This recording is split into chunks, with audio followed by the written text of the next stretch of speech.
திமுகவை வலுப்படுத்துவதற்கான சாத்தியக்கூறுகளை ஆராய்வதற்கு 6 பேர் கொண்ட குழு அமைக்கப்பட்டுள்ளது. கடந்த லோக்சபா தேர்தலில் திமுக கூட்டணி ஒரு இடத்தில் கூட வெற்றி பெறவில்லை.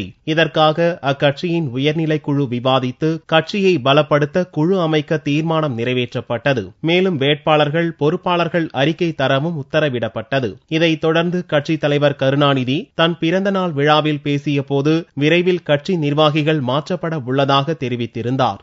இந்நிலையில் வியாழனன்று திமுக தலைமை ஒரு அறிக்கை வெளியிட்டது. திமுக வலுப்படுத்தும் சாத்தியக்கூறுகளை ஆராய 6 பேர் கொண்ட குழு அமைக்கப்பட்டுள்ளதாக அறிவிக்கப்பட்டது. இக்குழுவில் திருவேங்கடம், கல்யாண சுந்தரம், ராஜமாணிக்கம், ராதாகிருஷ்ணன், சச்சிதானந்தம், தங்கம் தென்னரசு ஆகியோர் உறுப்பினர்களாக நியமிக்கப்பட்டுள்ளனர். இக்குழுவினர் அளிக்கும் அடிப்படையில் கட்சித் தலைவர் கருணாநிதி அதிரடி நடவடிக்கை எடுப்பார் என்று எதிர்பார்க்கப்படுகிறது.